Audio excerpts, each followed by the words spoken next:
शशिकांत शिंदे.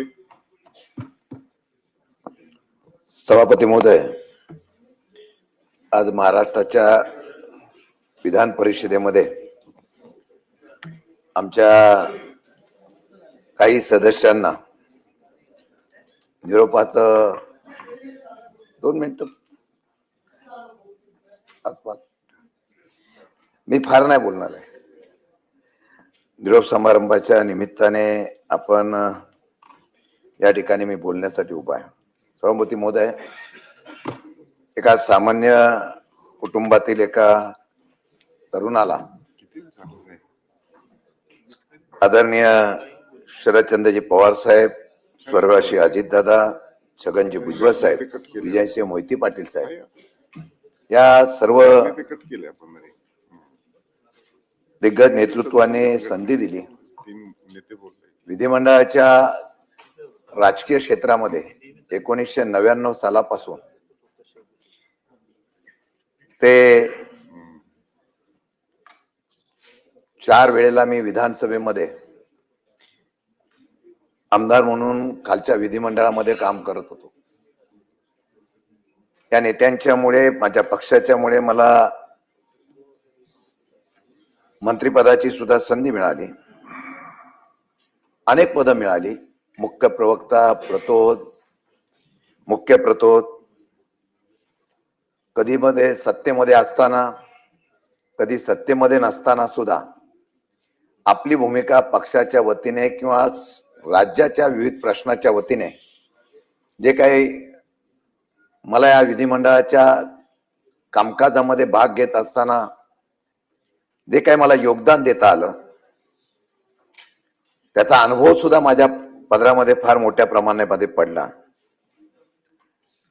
आणि मला वाटतं की या सर्व ह्याच्यामध्ये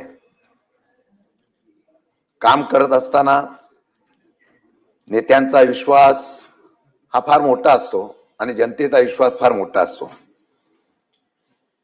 मला वाटतं मी ज्या पद्धतीने काम केलं ते निश्चितपणाने करत असताना मला या विधान परिषदेमध्ये विधानसभेचा पराभव झाल्यानंतर आदरणीय पवार साहेबांनी, अजितदादांनी विधान परिषदेचा सदस्य म्हणून मला या ठिकाणी संधी दिली.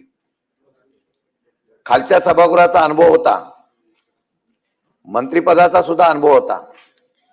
पण प्रवीणजी, वरिष्ठ पातळीवरचं असले हे सभागृह हे खरोखर या सभागृहामध्ये चर्चा होते.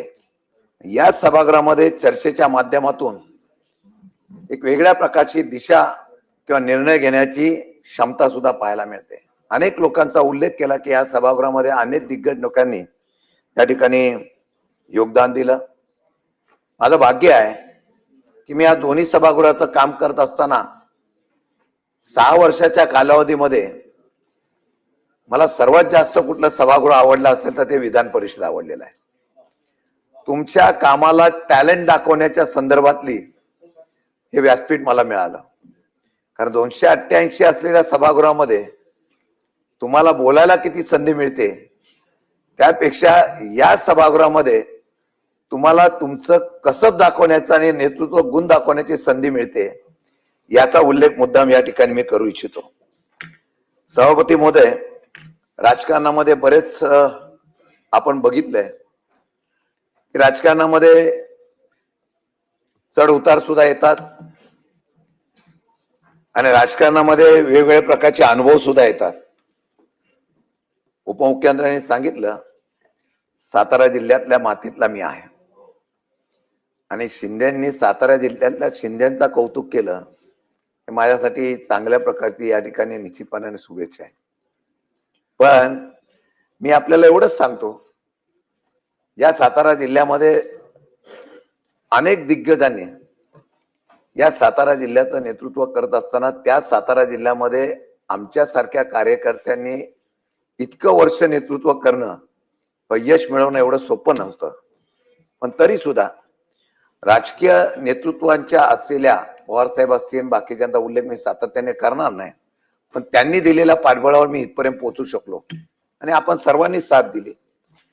सभागृहामध्ये कधी आंदोलन, कधी सभागृहाच्या बाहेर आंदोलन, सभागृहामध्ये आक्रमकपणा, हा आक्रमकपणा माझ्या अंगामध्ये असल्यामुळे, निश्चितपणाने तो कामगार क्षेत्रामध्ये असल्यामुळे त्याचा उल्लेख मुख्यमंत्र्यांनी केला.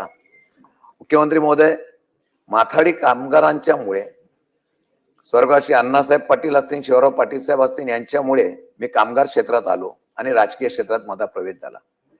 कामगार चळवळीतलं असलेलं माझं आजचं योगदानामुळे, माथाडी कामगारांच्या आशीर्वादामुळे मी इथं यापर्यंत पोहोचू शकलो, याचा मुद्दाम उल्लेख करतो. राजकारणामध्ये चांगले वाईट अनुभव येतात. जेवढा माणूस मोठा होतो तेवढा त्याला घेरण्याचा प्रयत्न सुद्धा होतो. आणि मला वाटतं की आत्ताच्या राजकारणात मी बोलणं बरोबर नाही, पण मध्यंतरीच्या काळामध्ये अशा काही राजकीय घडामोडी होतात, त्यामध्ये या ठिकाणी आरोप खटे पण होतात, राजकारणात अडचणीत आणण्याचा प्रयत्न होतो, गुन्हे सुद्धा दाखल करण्याचा प्रयत्न होतो. आणि अशा वेळेला कुटुंब असेल, आम्ही सगळेजण राजकारणामध्ये फार मोठेपणा असो. आणि मी मुख्यमंत्र्यांना तसं धन्यवाद देईन की त्या काळामध्ये जेव्हा त्यांना सत्य कळलं तेव्हा त्यांनी माझ्या पाठीमागे उभं राहण्याचा निर्णय घेतला.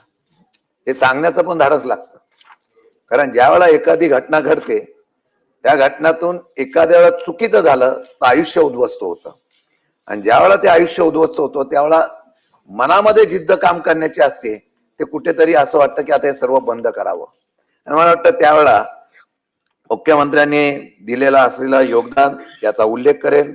फार बोलता येईल, पण मी एवढंच सांगेन की संधी मिळाली तिथं संधीचं सोनं करणं गरजेचं असतं. आज अजितदादा असतं तर वेगळं राजकारण पाहायला मिळालं असतं, आम्ही सगळे एकत्र येणार होतो आणि एकत्र आल्यानंतर वेगळी नवीन नवीन दिशा सुद्धा आम्हाला भेटली असती, नवीन उमेद आम्ही ठरवली होती. असो, दादा गेले, परंतु दादा गेले तरी मी तुम्हाला सांगतो, आदरणीय, आम्ही आहे तिथं प्रामाणिक राहिलो. पवार साहेबांच्यावर असो, मला अनेक तसं प्रलोभन होते, अनेक त्या ठिकाणी बोलवण्याचा विषय आला, परंतु आपण जिथं आहोत, ज्यांच्यामुळे घडलो, त्या असलेल्या लोकांच्या बरोबर प्रामाणिक राहणं हीच खरी राजकारणातली विषय आणि ओळख असावी, ही पाळण्याचा प्रयत्न मी निश्चितपणाने केला. आणि त्याचा फळ काय मिळो न मिळो, परंतु आज एक आमची जी प्रतिमा महाराष्ट्रामध्ये आहे, आज ही प्रतिमा या ठिकाणी आहे. सभागृहामध्ये मी अतिशयोक्तीपणा बोलत नाही, पण कोणताही विषय असला की सभागृहामध्ये आम्ही 2-3 लोक उभा राहिलो की आपोआप समोरच्यांना सुद्धा वाटतं की हे बोलतायत म्हणजे काहीतरी, आणि आम्ही अभ्यासपूर्ण बोलून त्या प्रकारे निर्णय घेण्याचा प्रयत्न केला. मी एवढंच सांगेन की आज या सर्व घडामोडीमध्ये ज्यांनी ज्यांनी मला सहकार्य केलं, ज्यांनी ज्यांनी आशीर्वाद दिला, ज्यांनी ज्यांनी पाठबळ दिलं, त्या सर्वांचं मनापासून आभार व्यक्त करतो. आभार व्यक्त करताना मग मी पण एक चारोळी आपली बोलून जातो. उडत्या पाखरांना परतीची तमान असावी, उडत्या पाखरांना परतीची तमान असावी, नेहमी नवी दिशा असावी, घरट्याचं काय केव्हाही बांधता येईल, क्षितिजा पलीकडे झेप घेण्याची मनात जिद्द असावी. अशा प्रकारचा या ठिकाणी उल्लेख करतो. मनामध्ये कुठले तरी क्षितिजा पलीकडे जाण्याची जिद्द असावी हा हेतू ठेवूनच नाही. लोकसभेला लढलो होतो, तुम्ही त्या दिवशी बोलला का नाही? लोकसभेला जर व्यवस्थितपणे झाला असता तर मी लोकसभेलाच गेलो असतो. पण ते असो, देवेंद्र फडणवीसाचं राजकारण मला निवडणूक झाल्यानंतर कळलं, मी त्याच्यावर काय बोलणार नाही. परंतु सभापती महोदय, मी एवढंच सांगेल की मी लढणार आहे. नेत्यांचा आदेश आला, तुला लढलं पाहिजे. आम्ही सगळे होतो, उद्धवजी ठाकरे साहेब, आम्ही सगळे एकत्र होतो. त्यांनी सांगितलं तुला लढलं पाहिजे, ते लढलो.